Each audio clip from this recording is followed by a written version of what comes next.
On behalf of the Southeast Asia Center at the University of Washington, welcome everyone from whatever time zone you may be occupying to our discussion this afternoon, centered on Gerald Sim's latest book, Postcolonial Hangups in Southeast Asian Cinema, Poetics of Space, Sound and Stability, published by Amsterdam University Press. In just a moment, Adrian Alarilia will introduce our panelists this evening. But first, I have the pleasure of introducing Adrian and seeing him again. Adrian received his MA in Southeast Asia Studies from UW in 2018 and is now a PhD student at the University of Hawaii. He's also a filmmaker and is the organizer of the Southeast Asia Center's annual C by C Film Festival, which we hope we will be running again this spring. We hope to see you for that, and thank you for joining us tonight for what promises to be a very engaging discussion. Adrian? Thank you so much, Shannon. Hi, everyone. Today, I'm honored to be introducing to you an esteemed panel of experts on cinema. First up is Gerald Sim, who is an associate professor of film and media studies at Florida Atlantic University, former visiting senior research fellow at the Asia Research Institute, and recipient of the Lee Kong Chian NUS Stanford Distinguished Fellowship on Contemporary Southeast Asia. I first met Professor Sim at a talk on Singapore's cartographic cinema, hosted by the Southeast Asia Center back in 2016. His work has been a great inspiration for my MA thesis on Singaporean and Indonesian cinema, and I'm very pleased and excited to get a chance to read his new book. Entitled Postcolonial Hangups in Southeast Asian Cinema, Poetics of Space, Sound and Stability, he explores the postcolonial poetics embedded in the cinemas of Singapore, Malaysia, and Indonesia, their distinctive relationship to colonialism, and their cinematic attempts to transcend popular postcolonial tropes such as hybridity and mimicry. Sim devotes 2 of the book's 4 chapters to the uniqueness of Singapore's cinema and heavily engages with our next panelist, filmmaker Tan Pin Pin. Tan Pin Pin is an internationally renowned director whose oeuvre exemplifies Singapore's singular preoccupation with space, geography, and cartography.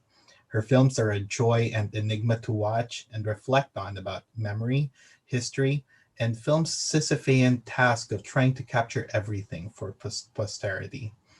Tan's films and unique cinematic philosophy have been screened at leading festivals including Berlinale, Hot Dogs, Busan, Cinema du Real, Visions du Real, SXSW, and at the Flaherty Seminar. Tan is also on the Asian Cinema 100 list of top 100 directors compiled by Busan International Film Festival. And moderating our discussion today is UW Professor of Cinema and Media Studies, James Tweedy, author of the prize-winning book, The Age of New Waves, Art Cinema and the Staging of Globalization, and Moving Pictures, Still Lives, Film, New Media, and the Late 20th Century. He also co-edited with Yomi Braister, Cinema at the City's Edge, Film and Urban Networks in East Asia in 2010. He was named an Academy Scholar by the Academy of Motion Picture Arts and Sciences, and he is currently writing a history of Hollywood art direction and production design. Please join me in welcoming our 3 panelists. Thank you.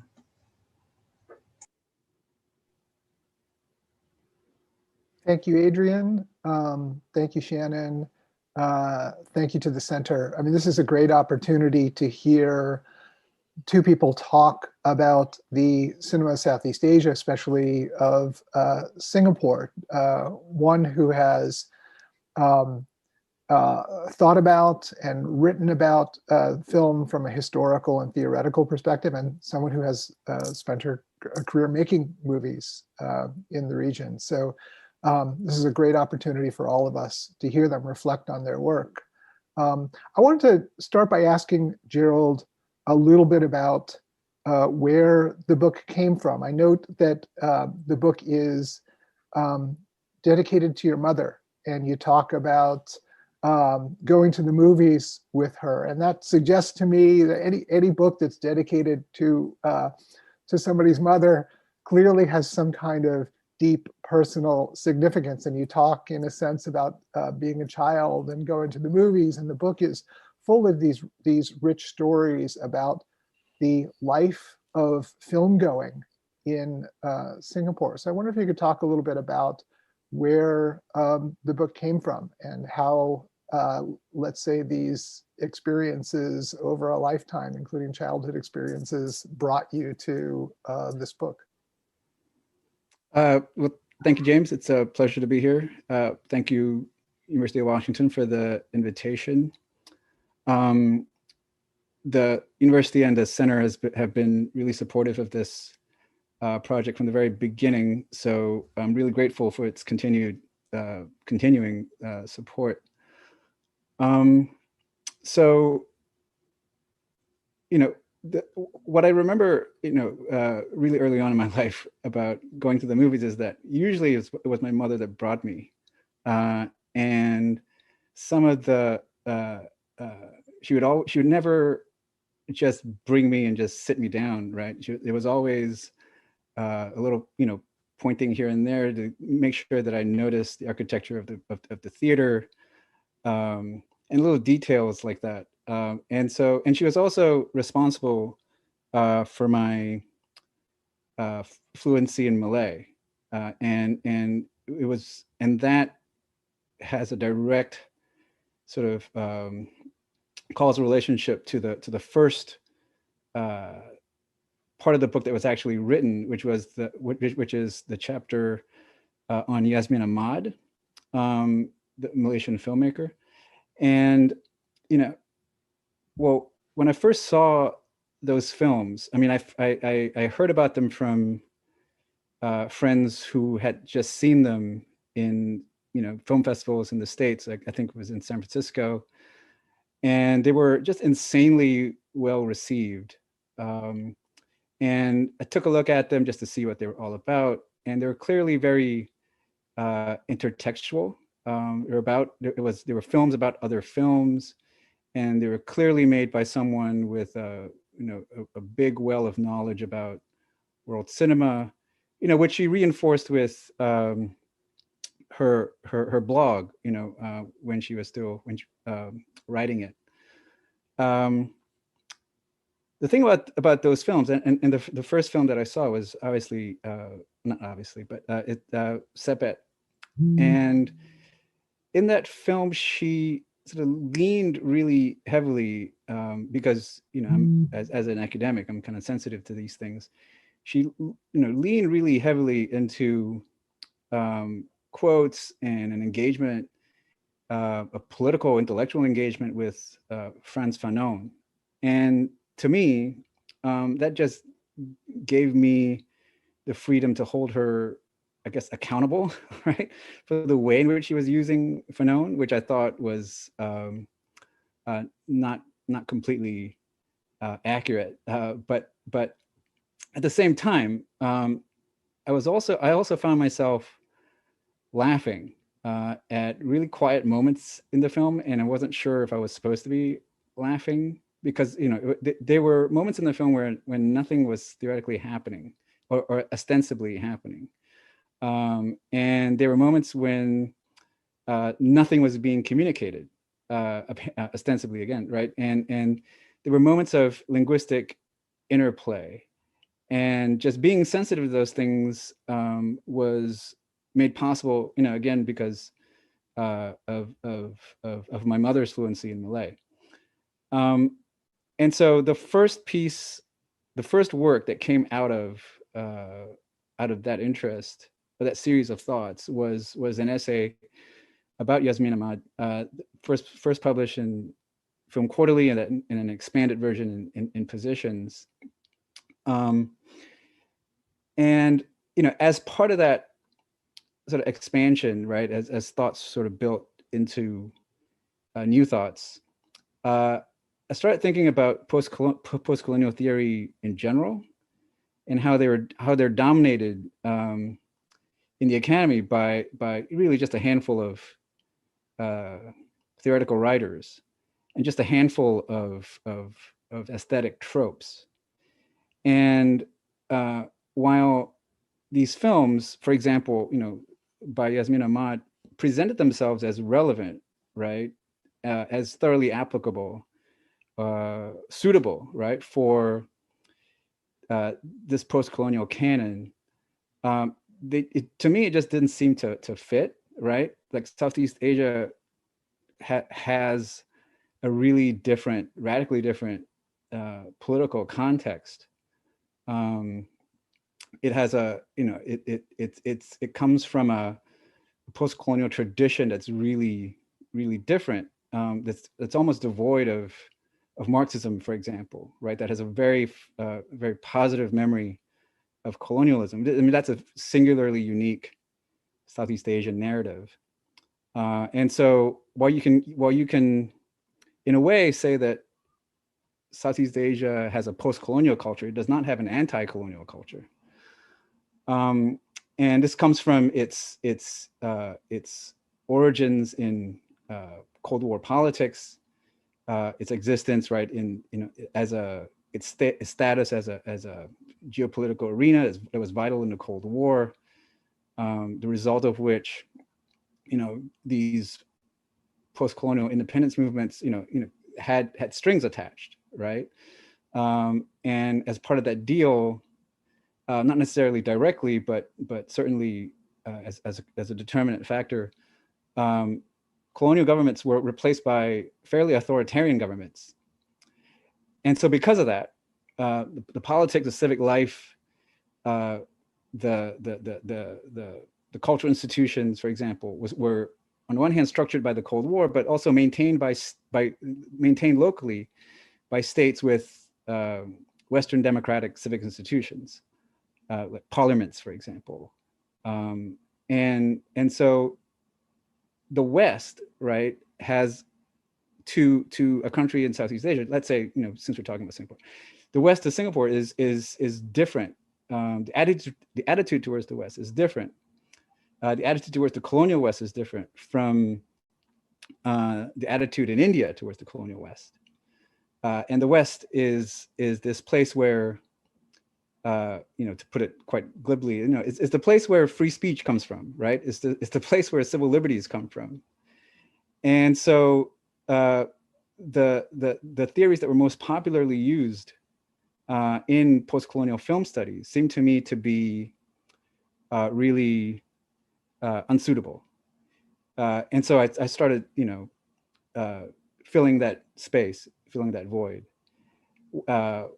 wanting to think through the post-colonial culture of Southeast Asia with different theories. And one way to do that is with theories from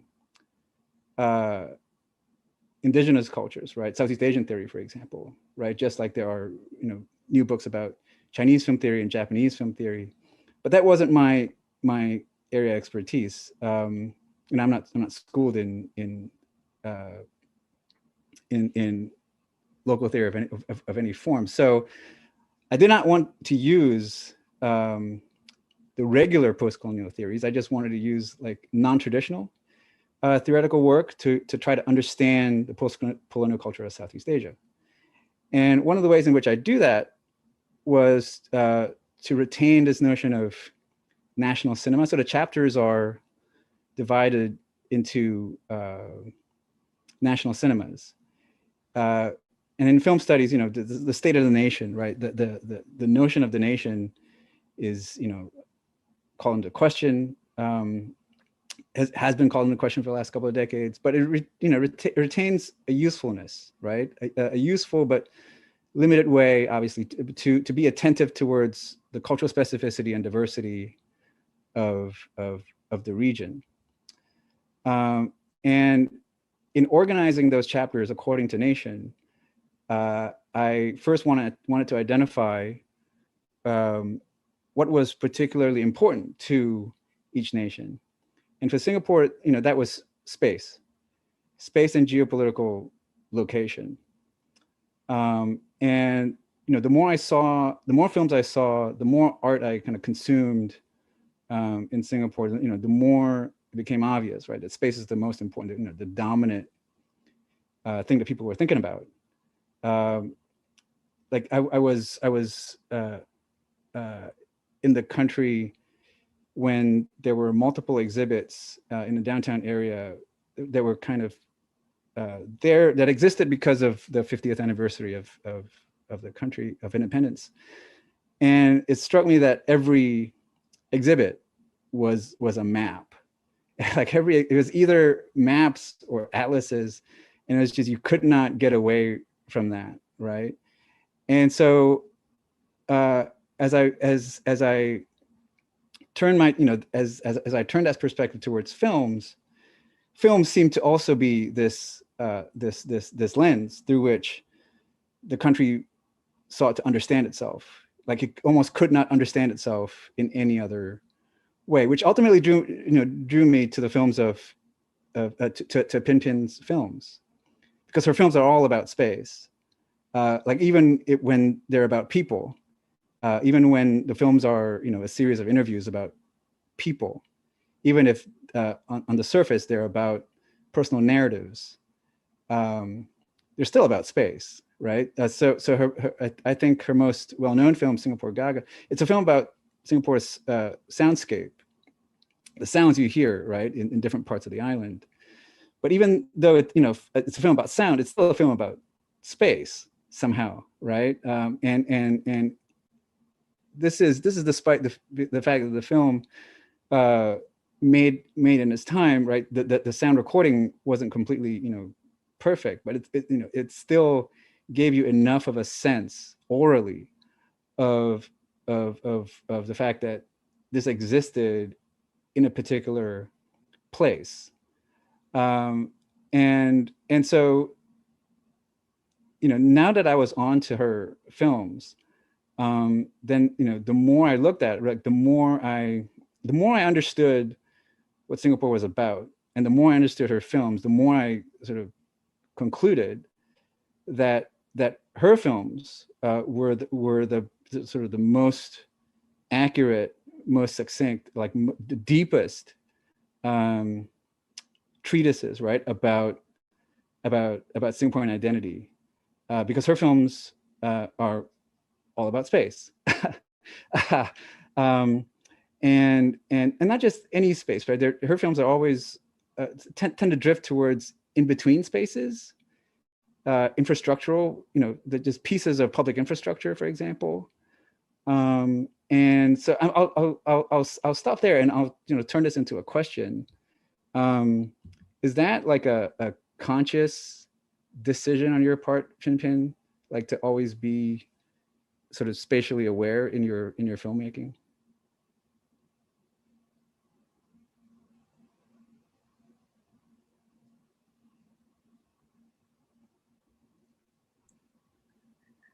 When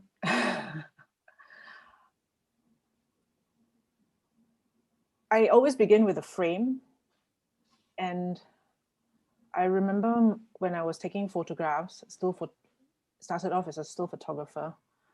One of my mentors just kept asking me to always concentrate on the edge of the frame, because that would define the inside of the frame. And I suppose that has just become an accidental motto when I start making work, is always just to focus on the edge, because by focusing on the edge, you're actually defining what's in the middle. And I'm not sure if that's the defining incident that causes me to just veer to the sidelines all the time, but that's how I've lived and be interested in what I'm seeing. And you could transpose that to the idea of the margins in society, or you could actually transpose that to the margins of a frame as well. And that's actually a big relief to me, right? Because one of the things, in my reading of your films, I put a lot of weight, right, on the periphery of your frames, of what I see in the background,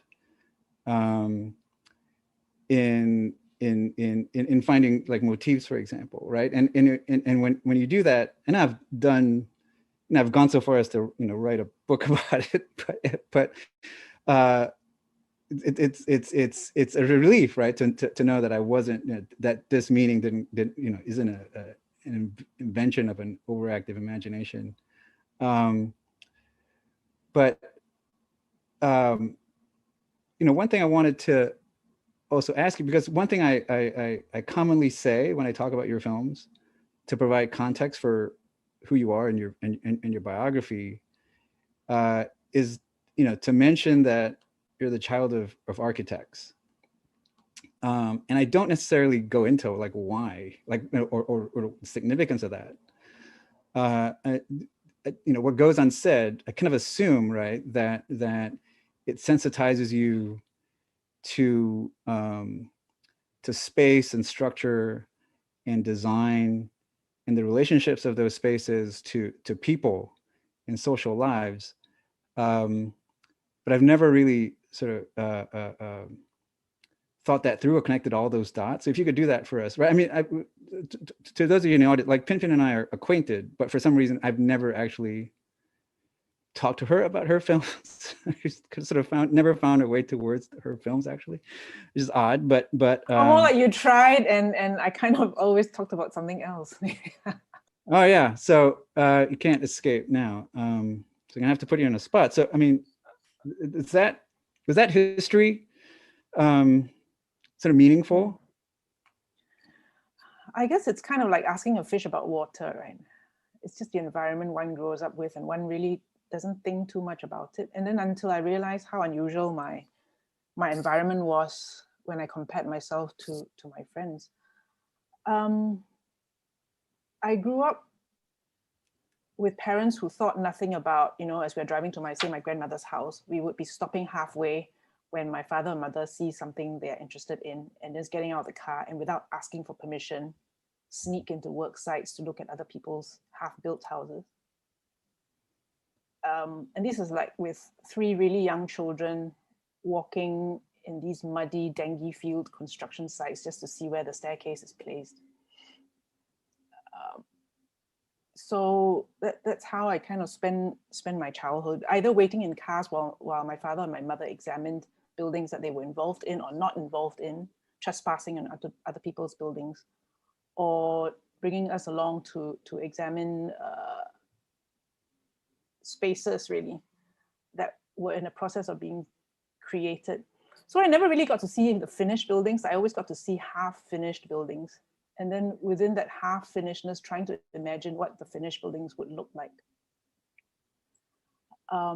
So the idea of mechanics of how things are made,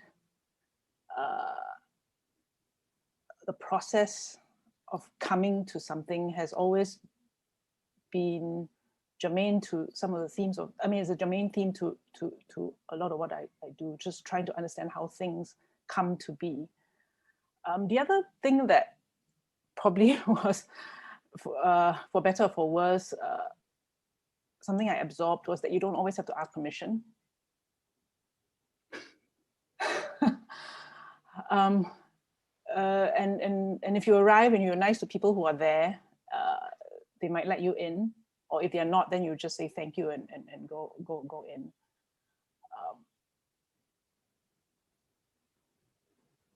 But then you mentioned just now about your mother sort of pointing out to you about, say, the ceiling of the Capitol or different parts.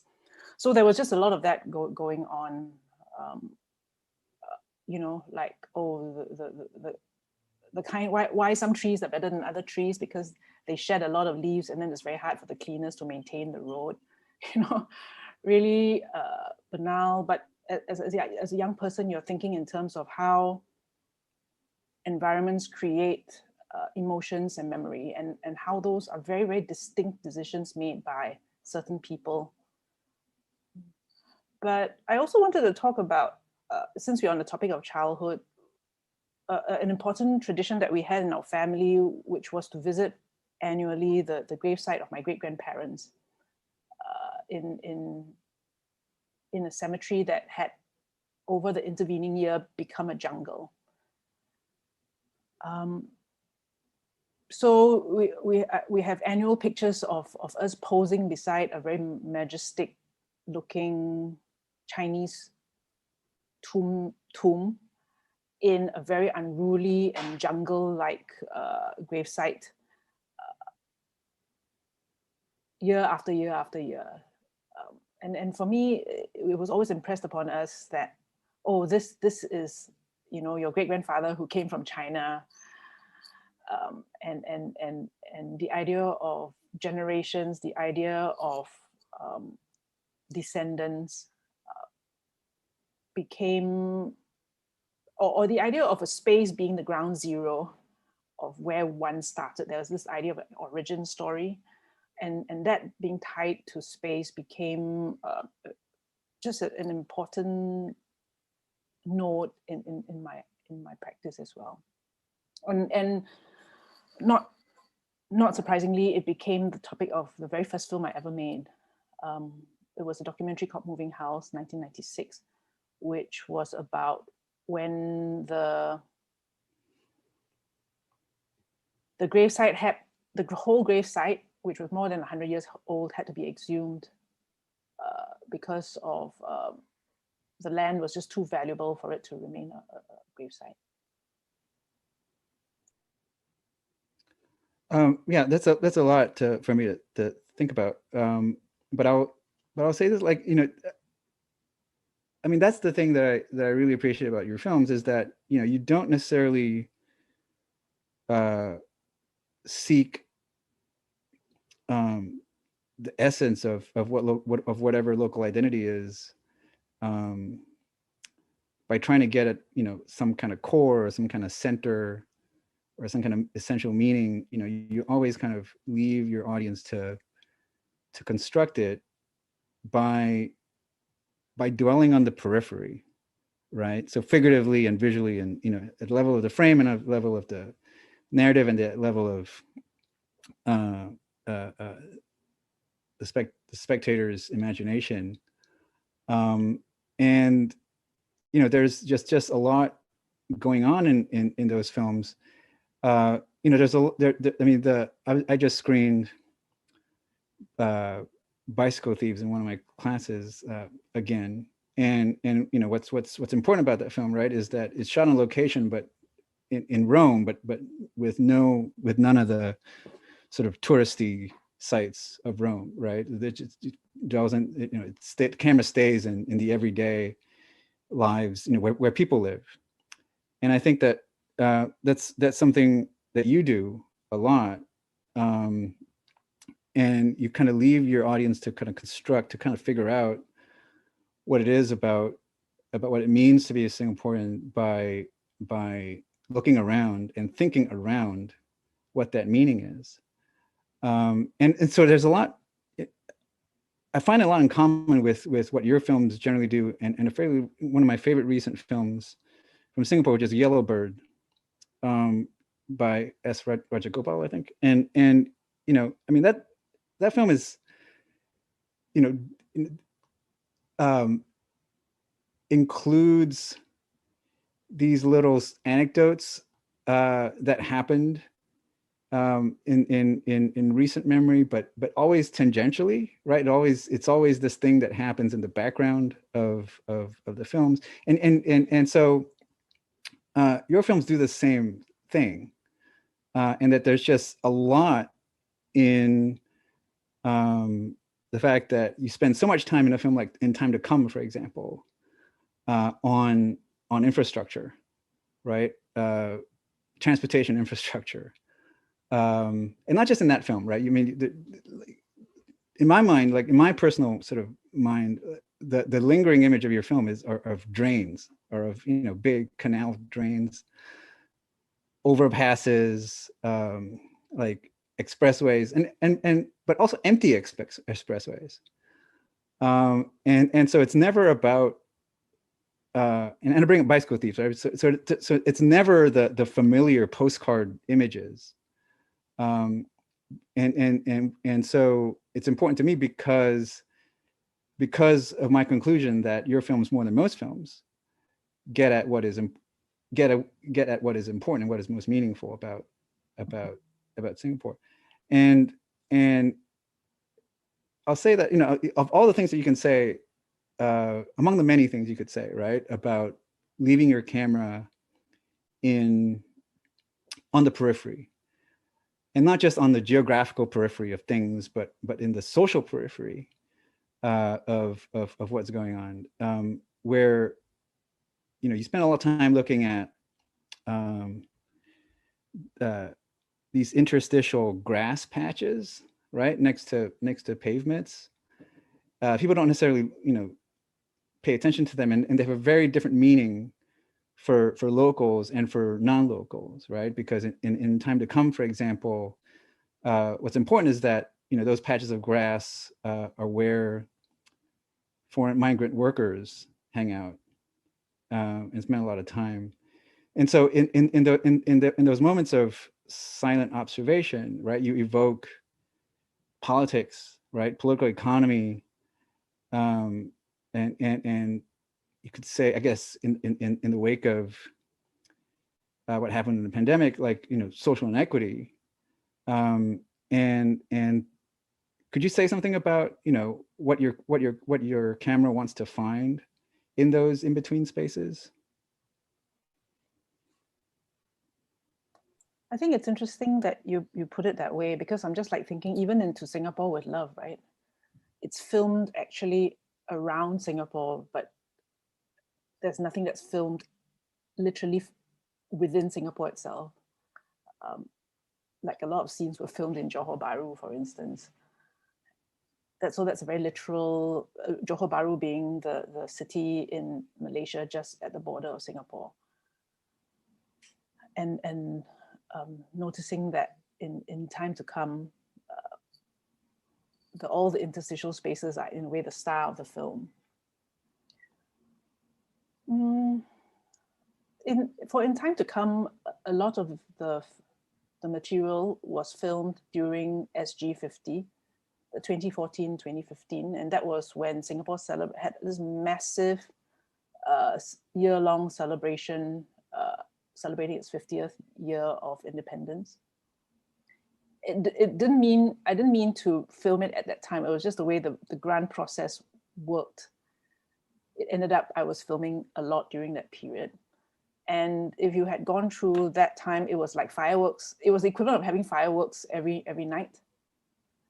One year-long massive celebration. And there were a lot of infrastructural openings. So there was the opening of a tunnel, the stadium, you know, an MRT line. And that film was meant to be about Singapore rituals.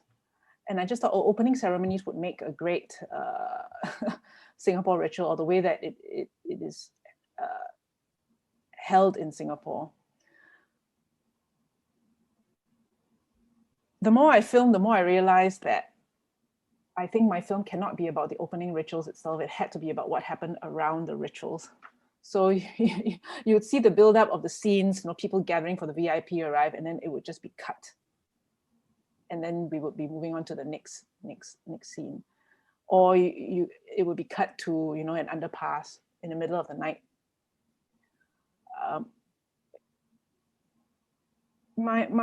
I was just thinking that, look, there's already going to be so many of these celebratory images that's going to be floating in the archives. I would have there would be absolutely no reason for me to replicate those images. It would just make my film redundant. So I wanted there to be a document of stillness, of what it felt like during that time, 2014, 2015, when these huge firework events were taking place. So just take a few steps back to actually have a sense of those rituals during that time. So you could say that without initially intending to, it had become an anti-2015 kind of film. Yeah. I'm glad that, you know, that film exists as a time capsule, the literal time capsule as a film itself, but the film also used the device as a time capsule to capture what it felt like during that period. Just recently, there was another film made that was shown in Singapore International Film Festival called Sementara, which was also using the same conceit of footage taken in 2015. And it had just interviews with people on the street, you know, very much like, you know, Jean Rouge, you know, where he would just pick people up and interview them about their lives at 2015. I just thought these two films would make wonderful companion pieces, because it would in a way fill up what my very placid, quiet time capsule film of spaces that you see in Time to Come. Like, you made me think of, you know, the parts of your film that are critical, you know, of like social criticism or even political criticism. But even then, like, you know, it made me think of Moving House. And the thing about Moving House is it seems to be something serious, right? It seems to be, you know, because of the documentary footage or the found footage. And it's, you know, it's about death and memory and all that. But then ultimately, you know, the film kind of ends up in, you know, with not with those rituals, right? But with eating. And to me, and that's important. I'm going somewhere with this, right? That to me, like, that was really funny to me. And I think there are these moments in all your films that to me are really funny, like intensely funny moments. And it could be silent and nothing's happening and everything's really still, but you just cut to it. And I don't find myself laughing at the cut, right? But like really maybe 5 seconds after the cut, for example, right? And so for example, you know, what is it critical of? I mean, so a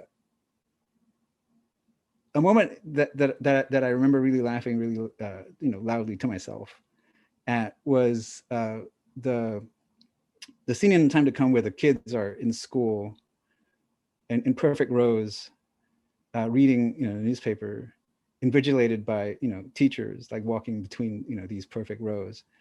And it was just something completely mundane, but still, right, with like through your camera, just evoked, you know, fascist aesthetics, right? Which to me was just, intensely funny. So, I mean, I guess this is a chance for me to ask you, like, are these jokes like intended? Huh.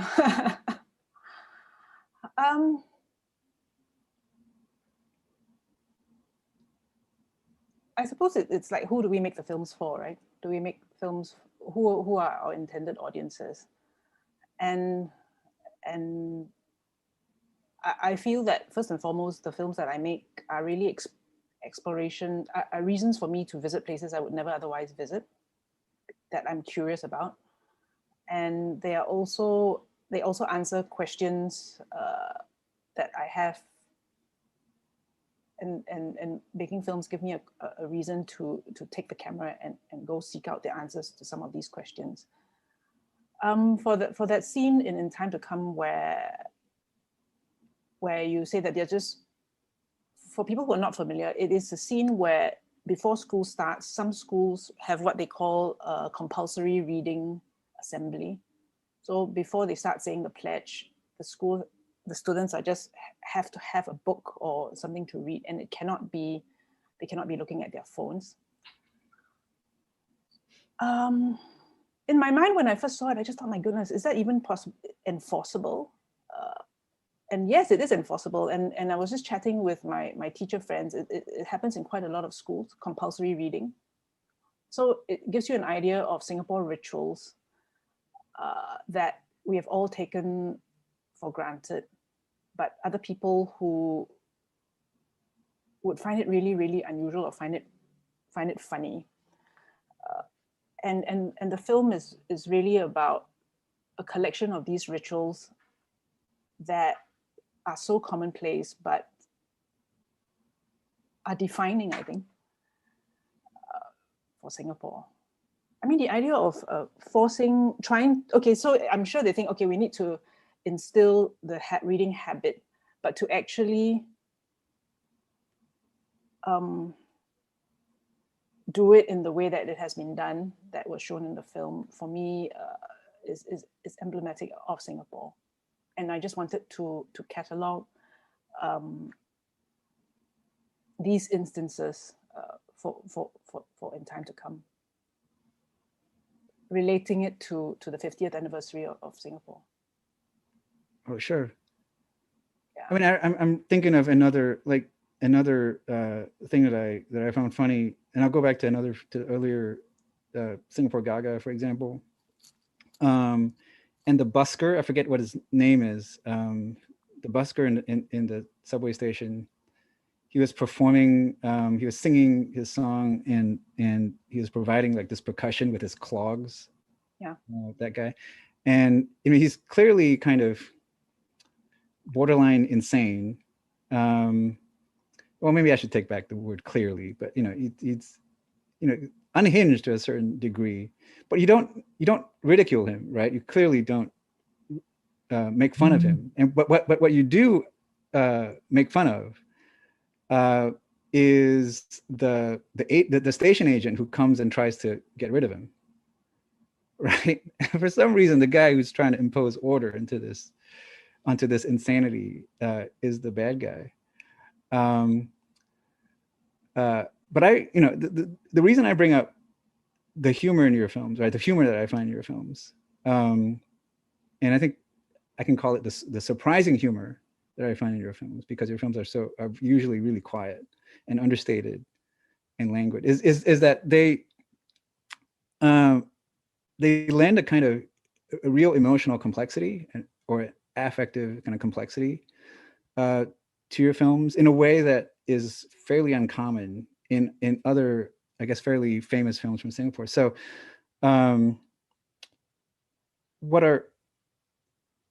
it's very common to find films that are about the same thing, right? Buildings that are not standing anymore, right? A life that is, bygone, an era that is bygone, a life that is slower and not accelerated. It's very easy to find films like that. But other films tend to adopt a very narrow range of emotions, like nostalgia and pure nostalgia, or maybe some sadness, right? Or on the other hand, films that are politically or socially critical, that are just completely about depression, right, and nihilism. But that your films seem to be really complex in that there are multiple layers of affect and emotion going on at the same time. So, for example, in Time to Come, for example, right, you kind of do the same thing, and here's an argument that I just thought of. So this is actually not in the book, but this is so what you do in Time to Come is that in the current era, right, you're training your camera on Singapore in this accelerated era of hyper-competitive culture and all that, and you find, right, you make an effort to find places and moments that are slow, where nothing happens. And so what you do is you clarify, right, that a slower pace of life still exists, and it's still kind of recuperable in the present. And so if you're asking, to me, if the question is, what would people do, right, if they could fulfill that nostalgia and go back to a life that was simpler and slower, perhaps more authentic, right? To me, the answer that In Time to Come arrives at is nothing, right? They'll do nothing. And that was kind of halfway critical, halfway depressing, halfway meditation of the state of, you know, the state of one's imagination, right? Of the public imagination, that they can't imagine something different. That, you know, you give them the space, right? You give them the time to do what they want, and they do nothing, right? And they don't know what to do with it. Like, does that, you know, make sense?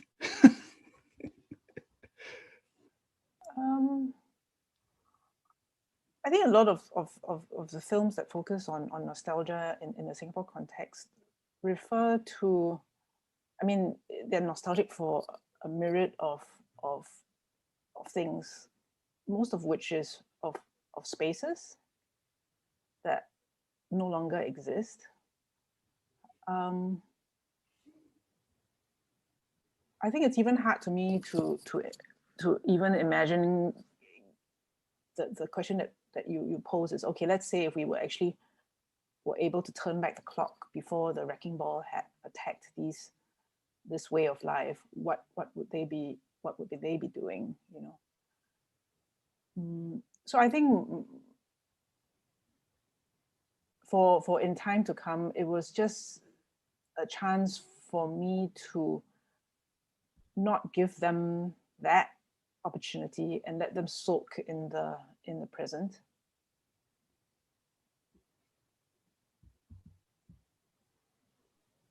Can I throw in a question that we received from someone watching on the YouTube stream? Sort of a follow-up to the discussion before. And thank you for the question. It says, is there a relationship of roaming around in the periphery, avoiding the center, is there a relationship of roaming around in the periphery or avoiding the center to film censorship in Singapore? How does censorship play into some of these decisions, say, to back away from the main event and focus on something that's on the edge of the frame or outside the frame of, say, the news cameras? Probably.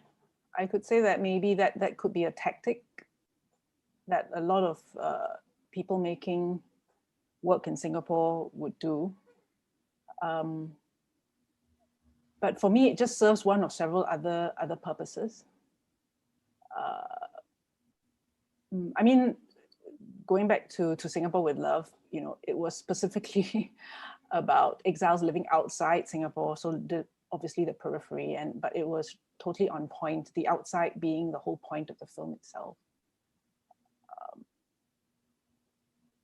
Yeah, but I remember earlier in my film career, I remember when I was making Moving House, in my younger mind, I just thought, oh, if I focused on one family, making a very personal story about themselves, this is a family that was affected by a government exercise to have everyone remove their graves, their great grandparents' graves. I could possibly not be caught out for criticizing the land use issues in Singapore. So the idea of making it really, really personal, I felt at that time could possibly be a hedge against being critical, as opposed to directly make a film about, say, that was antagonistic, directly antagonistic about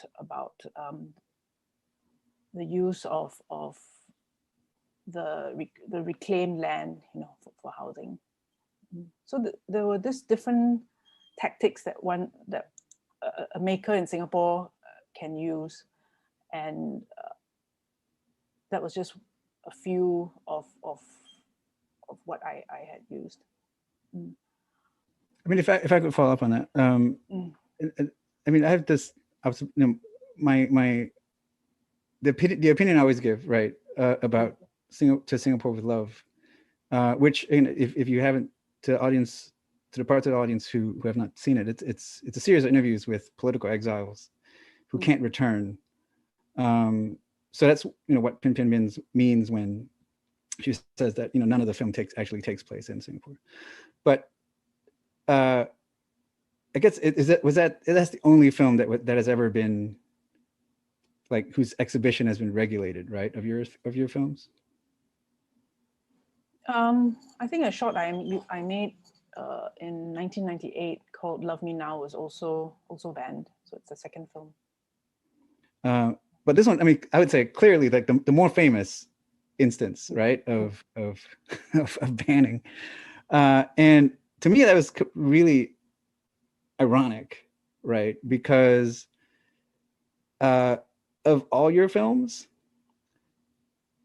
To Singapore with Love is the most patriotic, right? And for that film to be, you know, it's not, I mean, it's critical, like in a peripheral sense, but, you know, but it's the most patriotic. And I say that because, you know, you have these interviews with people who have every reason to not want to return, right? And the only thing they want to do is to return. And this is at a time when they had trouble with people who were taking public scholarships and not returning, right? You know, like you have like ministers who are complaining about these people. And so you have, you know, you're in a moment when you're trying to get people to stay. And you have people who have every reason to not want to come back. It's just the only thing they want. And so it was, to me, I guess in a way, like a symptom of people who, you know, who don't know how to read a film. But to me, is the ultimate irony, right? That your most patriotic film is the one that gets banned by the government. Yeah, it really depends on who is patriotic, I think, in their eyes. Yeah, sure. I mean, it's a very limited, right? It's a very limited, narrow definition of patriotism. Yeah. And again, the irony is that almost all your other films are far more critical, in a less obvious way, of course, right? And to use a word that we've used a lot today, you know, in a kind of peripheral, marginal way, but clearly critical. Yeah. Hey, Gerald, I want to ask you, I mean, there's another question about colonial complicity and post-colonial hangups, but I also wanted to ask you another question where very early on in the beginning, you used space as one of the elements. I mean, I think in your book, you also highlighted, you know, institutions and also iconography as one of the legacies. Can you make the connection between space and post-colonial poetics for me? What do you mean by iconography? I think, no, I just picked it up from your book. So it was just kind of, I mean, you focus on space, but I just wanted to understand why space? What's so special about space in the context of all the other theories that you mentioned? So there are two sort of ways to think about why space and place are important to Singapore, right? One is its history as a port, right, as a gateway between East and West, and that its identity is so bound up in that colonially created, cultivated history, and it still, you know, continues to be this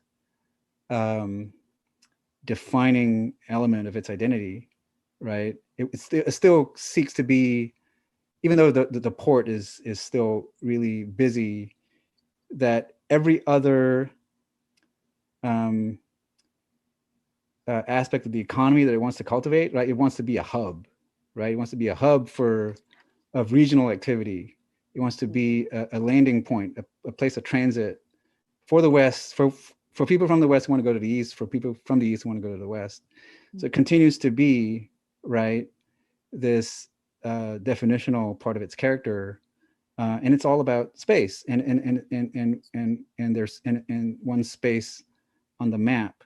What's also important is that it's small, right? And it's just, you know, that's just the material fact of it. And because of that, right, because of land scarcity, just everybody is forced to think about it. Because of its scarcity, it's an important way with which the state sort of exerts power on people, right? Mm-hmm. You can move here, you can't move there. You have to move your ancestors' remains, right? And so both internally and externally, right? Space and place and cartography and geography are really important in Singapore, and it continues to be so, right? And I think I mentioned before, like artists cannot use anything, and this is, simplistic, right? But artists seem to just always end up drawing maps of regardless of what they do, right? And I think that's what I mean. And it just throughout, I think through in the visual culture, at least the visual culture that I observed when I was doing field work, is that there are these cartographic symbols that are just everywhere. That you were looking at maps even if you weren't trying to look for a map. Oh, the idea of the little red dot, right? Red dot, yeah, on what, right? Yeah, and that is, and there's so much significance, right? There's so much meaning behind that notion of a red dot. I mean, it's a symbol of pride because, look at what the country has achieved, even though it's so small with no natural resources. But at the same time, right? It's a source of insecurity, right? It's a symbol of its isolation, and I guess powerlessness, right? And this contradiction is just endemic throughout its history. I mean, the example that I think is very, very recognizable, the example of this contradiction is that, at the moment of Singapore's independence, right, when it was, on its own, the leader went on television and shed tears with the fact that, now the country it's on its own, and it's kind of related to the fact, right, that that that dependence on other people, a spatial relationship to other countries, other powers, we're always, it continues to be like an important part of its character, while at the same time, right, there's a lot of pride in having come into its own, right? So one part of that character is inextricable from the other part of its character, right? The pride is inextricable from its insecurity, that its anticipation cannot be separated from its just deepest fears, right, of being alone. And that's part of, I think, the way in which I talk about it in the book, was to talk about its status as an island, and that perhaps this is something that all islands feel, but for an island that is small, with insignificant levels of natural resources, right? It's particularly significant. Could I draw your attention to a couple of, maybe you may have answered these in your last comments, but there are a couple of questions that have come on from the YouTube stream that are related to what you were just talking about, and they're related to each other. The first one asks if you could elaborate a little bit more about the relationship between colonial complicity and post-colonial hangups. And the next asks if you could clarify your initial comments about the dearth of anti-colonial movements in Southeast Asia. What about Vietnam? And related to that, could you elaborate or clarify your comments on the absence of Marxism? And just as a note, I would say in your first book on the subject of race in film, you and your essay on Edward Said, you try to bring in Marxism to discussions where Marxism is often not a fundamental or central part of the conversation. So it sounds like a couple of the questions are asking, should you bring it more into your discussion of post-colonial cinema and culture and identity in Southeast Asia? Sure, and I think it's a very valid question. And I think, I kind of opened myself up to that critique by putting the word Southeast Asia in the title, right? That I'm making a large claim about the entire region. But the entire region is diverse. It's got more countries and cultures than I'll ever know. But what I do is concentrate on a few cultures where there's a fairly distinctive, right, relationship to colonialism that is surprising. And I think this is part of writing a book. Like you need to craft a pitch, right? And the pitch needs to be simple, it needs to be understandable, and to the extent that you drop yourself into any one of these countries and you kind of wonder, or at least the countries I do talk about, like you kind of wonder, why are you holding on to these traditions? And so, yes, right, to the people in the audience who are wondering this, and to the person who asked this question, yeah, right. There are Marxist movements in Southeast Asia, clearly, but at the same time, this affinity towards one's colonial memory, the fragrance, right, with which colonial memory sort of rests in your nose. I mean, is really singularly odd for someone who's who's not familiar with the region, and for sure, right, I think that is true in Singapore. Now, the thing about what I'll say about Marxist critiques and of anti-colonial critiques, right, and I might well be wrong about this, but that the criticism, right, the social critiques that are active today about it, right, they don't seem to me to be bubbling up from history, that they're kind of imported from globalization and cosmopolitanism, right? That you have a group of people who are mobile, who learn about Marxism and kind of bring it back, and are kind of wondering, and are kind of applying it to a reevaluation or a rethinking of Singapore's colonial history. And I kind of welcome a debate on this, right, from whoever asked that question. But in short, yes, right. I put out a very fairly simple outline of the region. I think that there are broad truths, but definitely specific exceptions.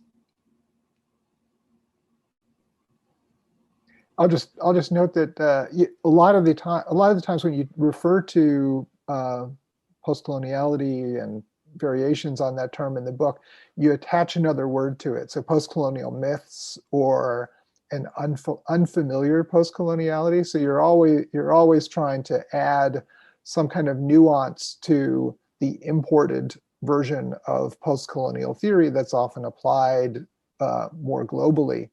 But we also live in a moment where it's so hard to, I just, maybe more than ever in my lifetime, it seems like there's a binary way of thinking about everything, and to question one side of the binary is always to end up on associated with the other side of that. It's really, you're in one camp or the other camp. So it sounds as though what you're trying to do in the book is to add this other layer of nuance to all of these terms that are often imported or borrowed from other contexts. But it's also very easy in doing that.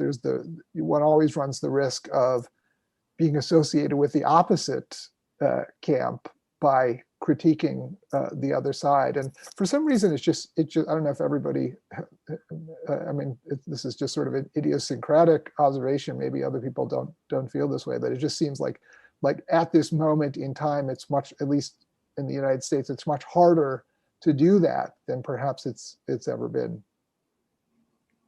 And sure, and I think, you know, it's very easy to overstate things, right? Especially when you're writing a book. But like clearly, affinities to, you know, with colonialism is a part of all post-colonial societies, Southeast Asia and, you know, not in Southeast Asia, right? But what I wanted to do with the book was to also kind of reconsider any kind of association of positive affinity with complicity. Like I wanted to avoid that, right? I wanted to make sure that the readers avoided that linkage, that just because you were, you know, you had this attitude, you know, doesn't necessarily mean that you're a collaborator, right? And I distinctly wanted to kind of avoid that connection or that tautology. And so there's a there's a Venn diagram, right? And I'm trying to live in that overlap, if you will.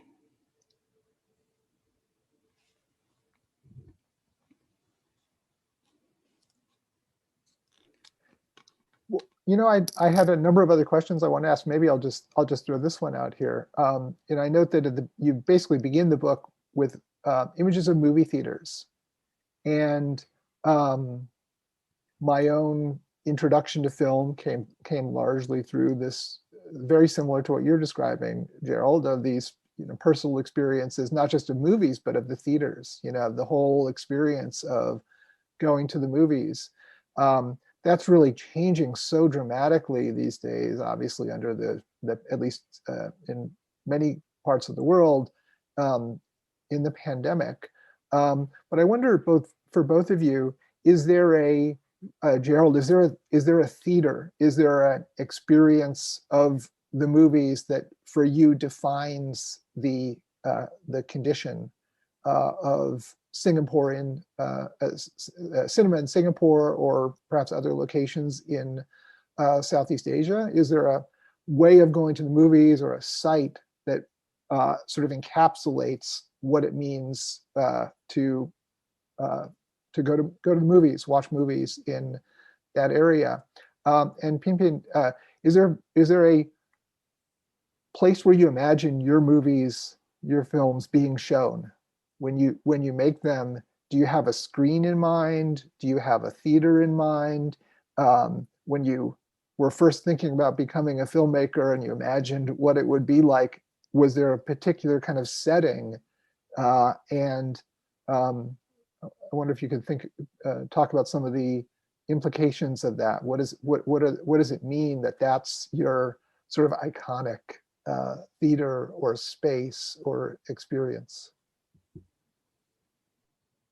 I have a feeling that Pian's answer is going to be more interesting, so I'm going to just let her answer first.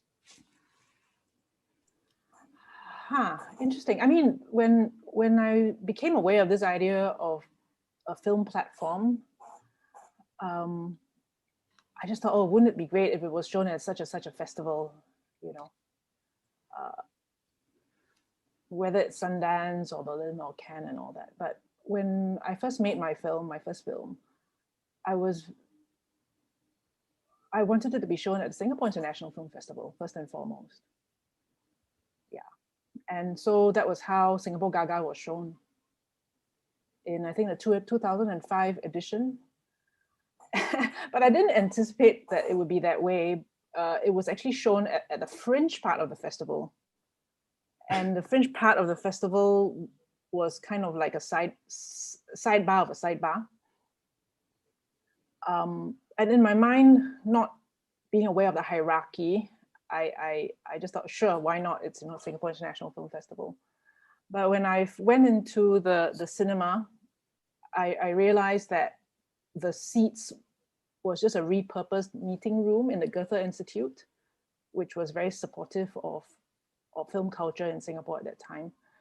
And there weren't enough seats, so the front of the cinema had a lot of people sitting on the floor. So I'm like thinking, wow, you know, I think this is for me the archetypal first ever film premiere. To have it in the fringe of the fringe of the fringe, you know, talking about peripheries and having the floor carpeted with people because the space was small and there wasn't enough seats. I didn't imagine it that way, but I think over the years I have come to accept that that is just perfect for the kind of films that I make. To be shown in really small venues for the community, wherever it might be. And for me, the main image is always, because many of these communal spaces are very small spaces, usually someone's converted living room or art space, and usually people have to leave their shoes outside because you don't wear shoes inside your house. So I always have a photograph of all the shoes left outside the screening venue as my idea of not the Sundances and not the Berlins, although those are great and I'm very happy for them. But for me, the defining iconography of a screening is the shoes that are left outside someone's living room and everyone piled inside, sitting on the floor, watching the film. I hope that answers your question.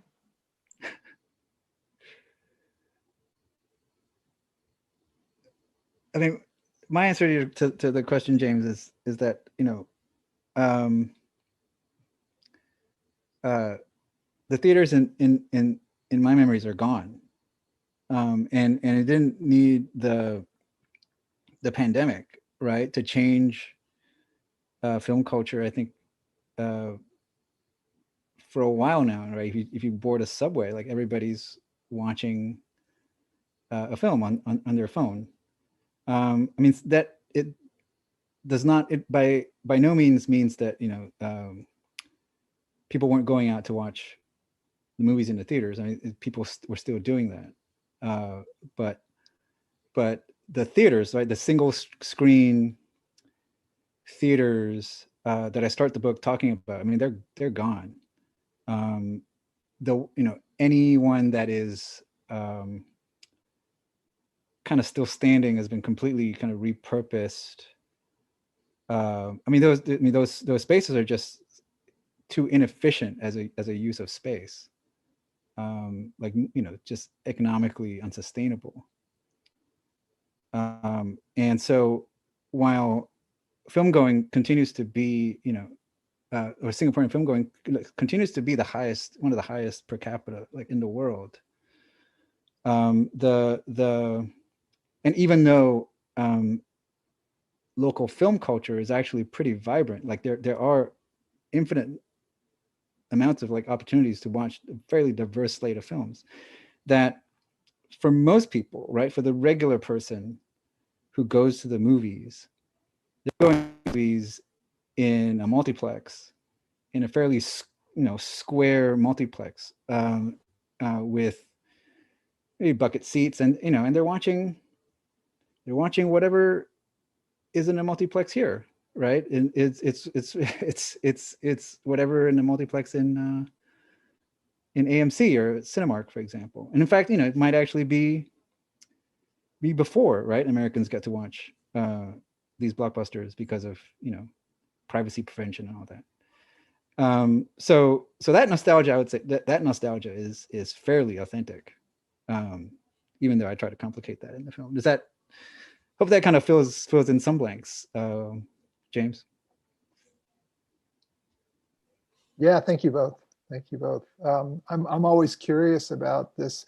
I mean, when I teach classical Hollywood cinema, I make sure to show images of neighborhood theaters and And actually, a lot of these come from the itinerary I give my students is the theaters that my mother used to go to as a child in Little Italy in Chicago, and they're the small ones, and then more regional ones, and then the huge movie palaces. But I've never heard that kind of the story that you're telling, Pian, about the shoes outside, because in some ways there's a kind of intimacy in that kind of gathering, in that kind of crowd, and the anonymity of the big movie palace was the appeal, in part the appeal of that. And what you're talking about is a kind of intimacy that's almost the antithesis of that. Everybody wants to be there, and everybody is going to be engaged and is going to be affected in some way by the film. So yeah, I mean, that's a great example. There's one more question. Maybe if we can, since we're getting close to the end, this is from Adrian. This can be the final question, and then we'll wrap up. Adrian asks a follow-up to Pian. The question is, would you describe your films as more local cinema rather than national cinema? And if so, why do you think it's important to retain a sort of local sensibility rather than a national cinematic sensibility?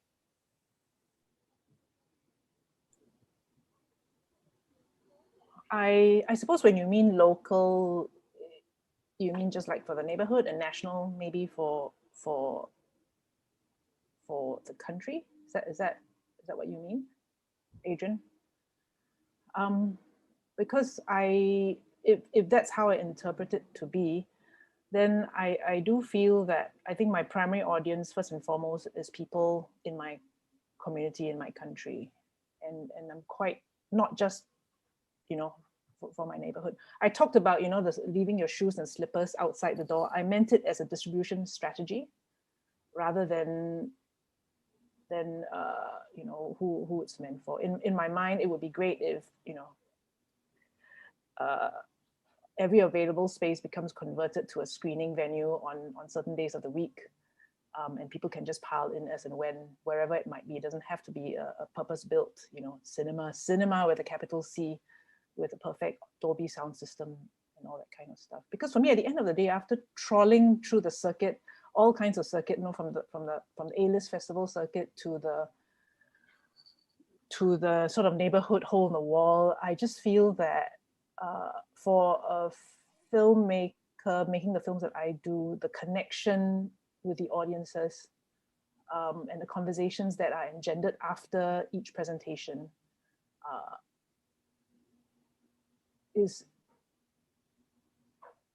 gives me the juice to continue making work. Because when it becomes mediated with too many layers, it kind of diffuses the energy. But I do feel that the first and foremost, my audience is Singapore, and because I also circulate in the idea of cinema with a capital C, dealing with the politics of cinema, the craft of cinema, I of course want to commune with other people who find joy in those little moments, the cut, that I had labored over, 2 frames left, 3 frames right. So that community, not necessarily in Singapore, but outside in Singapore, matters to me as well. Yeah. And of course, when you get the in jokes, things that I put in there, because for me, it's something quite unusual and funny about it. And then if someone in the audience, thank you, Gerald, gets it, I'm kind of thinking, yes, I found another member of the tribe who understands these different nuances. But even if you don't get it, there are so many other layers that can be absorbed as well. I mean, to that I'll add, I think it's so great that you followed through on that objective, right, of making films for a local audience and committing in a sort of only envisioning, right, a local audience for your film and a local festival for your film, because for so many other filmmakers, either voluntarily or involuntarily, and there are obviously, there are obvious post-colonial dynamics at play here, right? They're kind of forced to go abroad, get recognition at a major festival, and then, right, that recognition, right, is followed by an openness, right, in Singapore to those films, right? And so what you've been able to do, I think is great.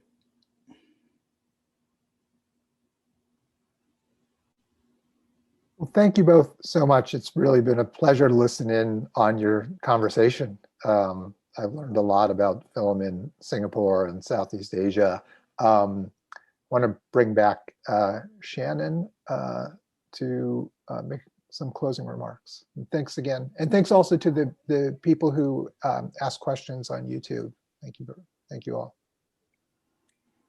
Thanks so much, James. And thank you so much, Gerald and Tintin, for being here this evening. This has been a really engaging and fascinating discussion. Gerald, congratulations on the publication of your new book. And thanks so much to our audience for joining us. I hope you will join us at SEAC events in the future.